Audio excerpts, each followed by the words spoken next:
Hello Aries, and welcome to your February 2022 video. Now Aries, what's important to note is Mercury goes direct on the 3rd of February. So the miscommunication, the misunderstandings, the technology difficulties, feeling a bit sluggish, mentally feeling exhausted, all of that now shifts come the 3rd of February, and we can move forward with new ideas. We can move forward with the things that we want to do. Okay, so that's beautiful.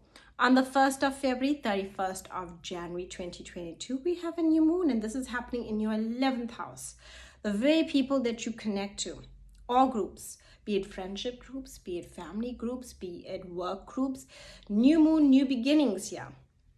So you might be looking at the people that you connect to and feeling like, how do I connect to more people? What groups do I want to associate myself with?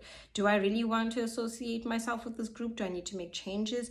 How do I connect to people? This is a very beautiful energy for networking, for sharing an idea, for wishes, for things, and dreaming up, for future plans. The new moon offers you that opportunity of manifestation. On the 15th, we have Mercury now in this 11th house.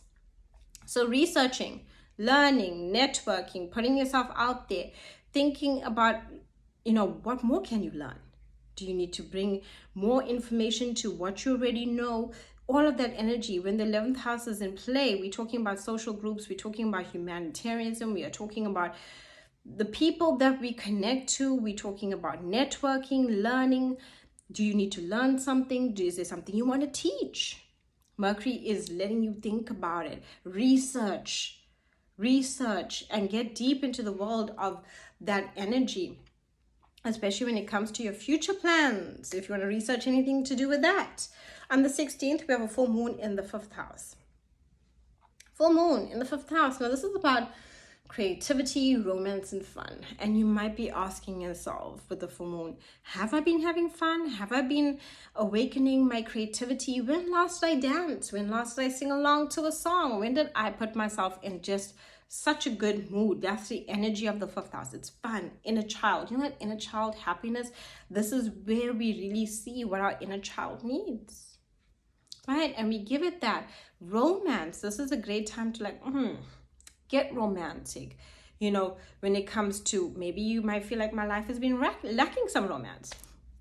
Great time to take yourself out on a date or do something fun and romantic for you, some beauty self-care, or make up a date with someone. It's a very beautiful time for romance for you.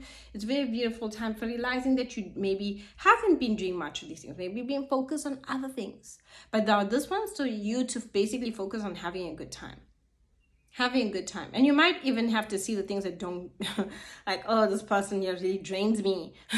I don't have to deal with this. I just want to have a good time. I want to relax. I want to have some fun. Very good if you are thinking of creativity when it comes to business. It's that kind of energy. It brings in the blessings of business, creativity, anything that you want to, when it comes to those creative juices. The 5th house is all about creativity too. It's a good house. It's a feel-good house of that energy. So when you have a full moon there, it definitely wants to show you where have you been lacking in this criteria and how you can bring more of that into your life. Okay, now on the 19th, the sun moves into your 12th house, joining Neptune and Jupiter. And this asks you, what do you need to let go of from the past that's holding you back? What do you need to let go of? The sun is illuminating it. It's telling you. Jupiter will just expand it. It'll be like, you gotta let this go. And Neptune is about dreams, illusions. Maybe you've been putting too much guilt on yourself, carrying too much of a heavy load. Sometimes things happen.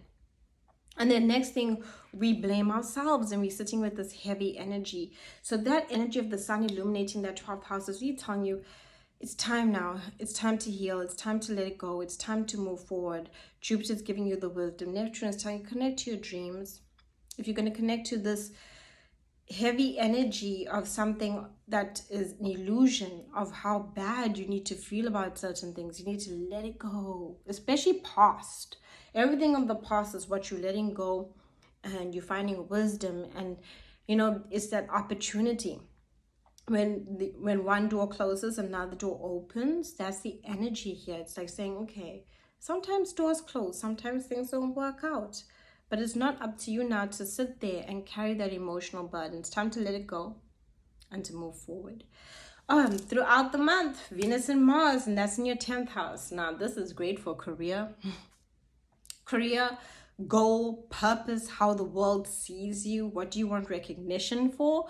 Mars is about taking action. Venus is about love, appreciation. So what do you love that you want to take action upon, that you want the world to recognize you for? This is great for career, any goals that you want, business, anything that you want to grow, anything that you want to bring to the spotlight. 10th house, up there. What do you want to reach for? What do you want to happen within your life? Mars is motivating you, right? Venus is right there saying, what are you passionate about? What are you passionate about? Now's the time. Now's the time to shine and to make moves and to see. But, that's the thing about these two energies coming together. Sometimes we might not know what we're passionate about.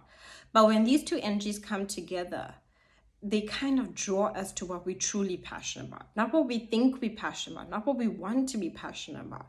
That's the difference. Sometimes we want to be passionate about something. Sometimes we see something and be like, that's so cool. I really want to be passionate about it. I really want to feel something about this. But this journey of Mars and Venus is taking you on that journey for you to find what you truly are passionate about. Not what you think, not what not what the world tells you, not what you tell yourself sometimes, because we do that, we do that sometimes. We tell ourselves things to kind of get ourselves up and riled up so we can move forward. This energy of Mars and Venus, and it'll be there throughout the month, even going into the following month. It's really a journey on these two planets coming together, Mars and Venus, which is like a love story in a sense. It's also very good for relationships and love and connecting in a love manner. But this is happening in your 10th house, so it's also affecting your career. And it's also asking about the relationships you have and how you can bring in that true connection. People that make you feel passionate and, in a loving sense and in a passionate sense, in a motivated sense. And as well as when it comes to career choices and what you receive rewards, where the world sees you and gives you recognition. You get recognition when you truly discover what it is that truly makes your heart sing. And really, that's it. It's just you enjoying yourself, having that great feeling, and it expands. And people are drawn to you. So if you want to do something great at work and you want to put an idea forward, ask yourself, am I motivated? Am I passionate about this? Then go for it. Share yourself here with the world because the world wants to see you. Thank you so much for watching. Do like and subscribe. My website's linked down below if you'd like a reading, as well as a link for appreciation of these videos.